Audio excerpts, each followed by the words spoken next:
I love the theme of like being a powerful dad and teaching your son powerful values. I know it was in an interview that you did recently. You were talking about how wealth goes away after a few generations and how you actually had a team that was studying Vanderbilt and a bunch of other generationally wealthy people to make sure that this doesn't happen with your family. What did you find out from these studies?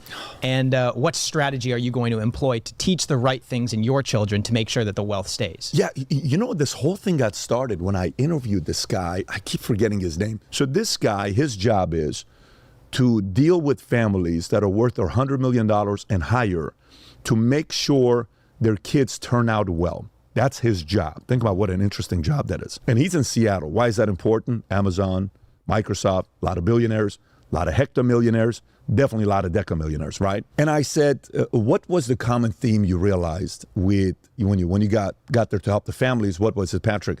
99% of the time it's too late. They call me once their kid is already a drug addict. They call me once their kid is already a alcoholic. They call me after they already got their kids 3 Lamborghinis. They already gave them, flying all over the place on a private jet. It's done. There's nothing you can do about it at that time. 20 years ago, I read a book called Ultimate Gift. I don't know if you've ever read the book Ultimate Gift by Jim Stovall, who I believe is blind and deaf. He wrote this book, Ultimate Gift. It's like 100 pages. I read it. I bought 1,000 copies. I sold it to all my guys. I said, you guys all got to read it. This is the book of the month. The story is about a guy who moves to Texas, works for this guy, who when he dies, the guy leaves him the land. And this guy, I think his name is Rex in the book, or Rand, something like that.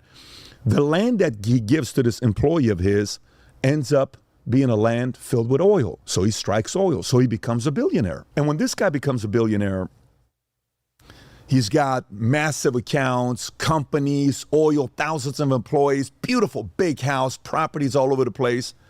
And then he realizes he spoiled everybody. He spoiled his wife, his kids, everyone. His best friend is his lawyer of 40 years.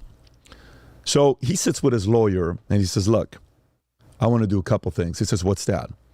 I want to make a video that I want you to play the day I die when everybody shows up to get their inheritance, and I want you to play that video for them. So can we shoot that video together? He says, great.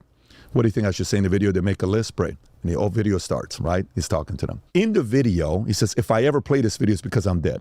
Then he creates 12 other videos. So anyways, let me first tell you what the first video is. The day comes when he dies. Family shows up. His sons, his wife with 2 young men, and all of these guys are showing up. I think his daughter with 2 young men, and all these guys are. It's like, oh, they're smiling all this. Hey, and they're talking to the lawyer because the lawyer is the guy he trusted the most, and the lawyer knew everyone's drug addict, habits, everything. Plays the video. Hi. If you're watching this video, it's because I'm dead. Let me tell you what this is all about today. You're here. You're happy. You're probably smiling, because you're going to get your inheritance. This is a big day for you. You see them, they kind of feel like uncomfortable, but they're smiling.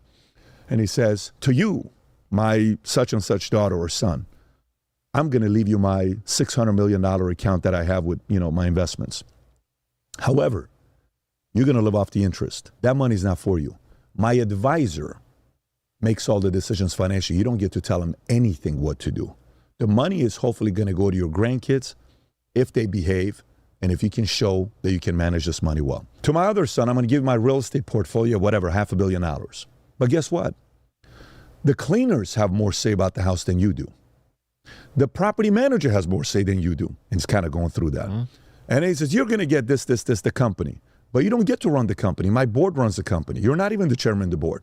It's just the shares. And all of this is written with the lawyers. And they're going through, everybody's pissed off, walking out, pissed off, walking out, pissed off, walking out. And he says, to my nephew, I don't have anything to give you. But one thing, you're not going to get a car. You're not going to get a house. You're not going to get stocks. You're the only one here that I haven't spoiled. You're the only one that has a chance at life. What I have for you is the ultimate gift. The ultimate gift is going to take 12 months for you to realize what it is. I have 12 videos I've created just for you. Every Tuesday, if you choose to find out what the ultimate gift is, you come in to my lawyer, my best friend's office. He plays one video, you watch the video, then you have 30 days of what you need to do. 12 months later, you get the ultimate gift, and you see the nephew is like all upset, pissed off. He says, you're probably not happy right now, and I understand. And you're probably going to walk out. It's a scene that he's walking out.